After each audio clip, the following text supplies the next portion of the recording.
Hello, I'm Jeffrey Mishlove, and my topic today is dreams of the deceased.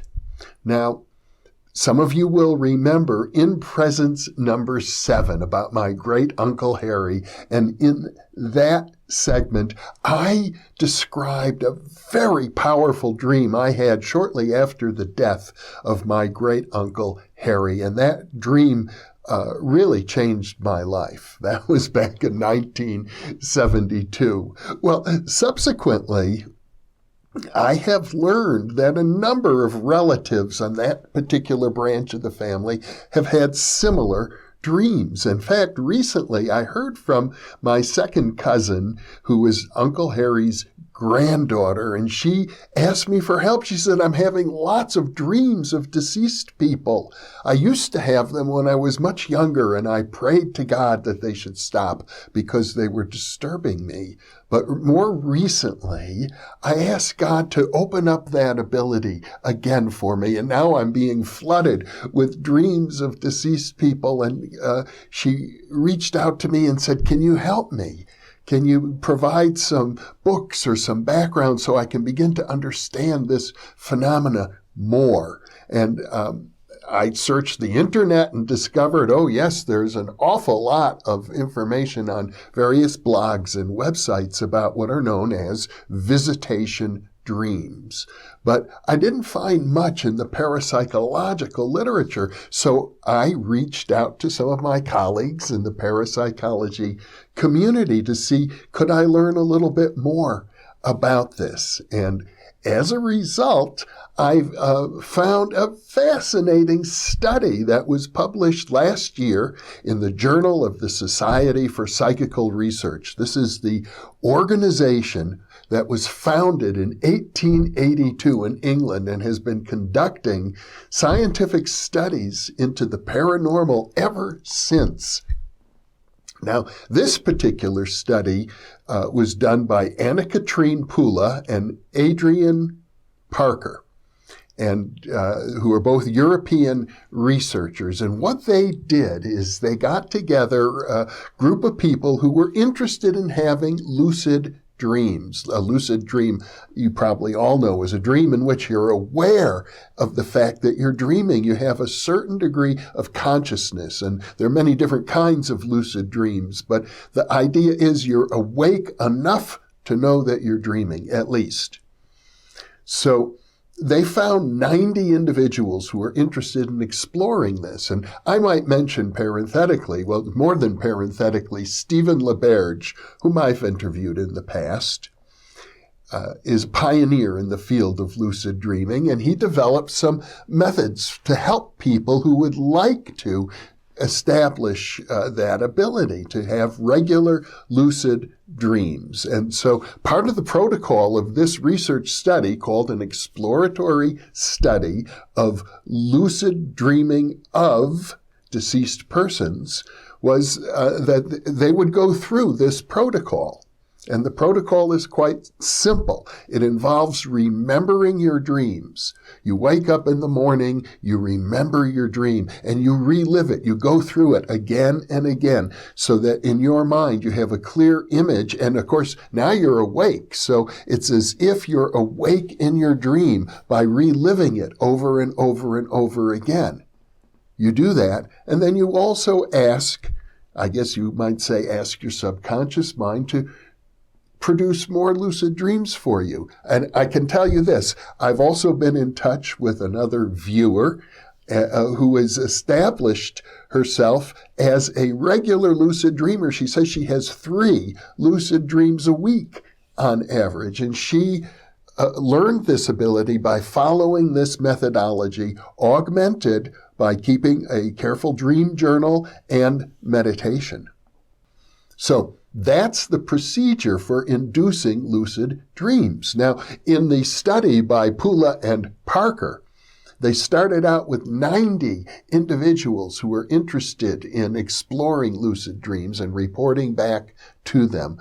But at the end of the day, they only got lucid dream reports, and they're specifically looking for lucid dreams of deceased persons, from about 30. So roughly 2/3 of their initial population dropped out for one reason or another, but presumably because they weren't having any success with the method of inducing lucid dreams. Now, I should say in this study, they did not suggest the additional measures that one of our viewers reported, which is to enhance the Stephen LaBerge technique with meditation and keeping a dream journal. So 2/3 dropped out.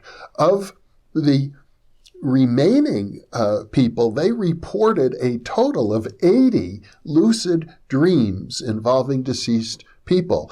And as I recall, of those 80 dreams, I think it was about 62 of them occurred during the experimental period, which ran from January 2015 all the way to September of 2016. So almost 2 years, 1 year and 3/4. About 18 of the dreams were reported by the lucid dreamers that took place actually before the study began. These were people who had had lucid dreams of deceased persons even earlier. And they were just added into the mix because they were consistent with what the researchers were looking for.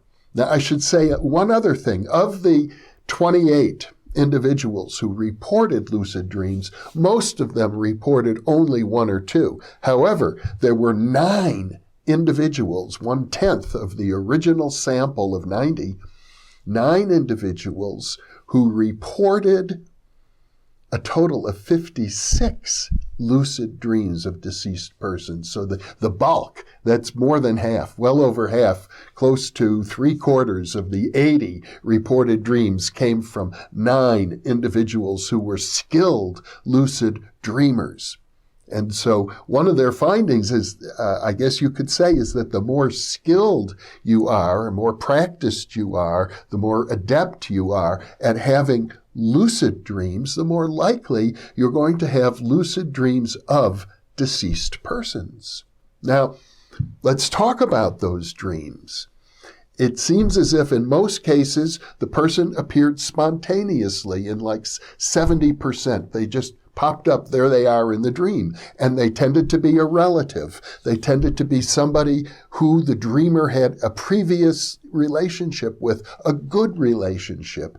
And most of the time they were silent. They didn't say anything. They were just there, but it was a very pleasant experience. If I had to summarize the bulk of those dreams of deceased persons, that would be it.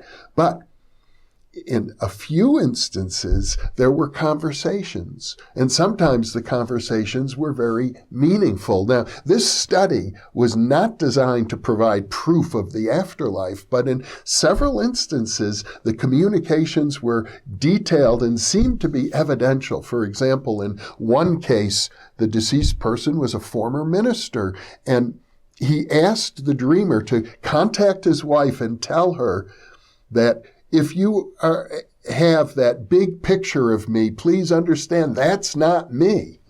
Well, the dreamer contacted the wife of the deceased minister, and she broke into tears when she heard that, because there was a big picture of him that had been hanging in the church, and she would be looking at the picture, trying to kind of pull him out of the picture.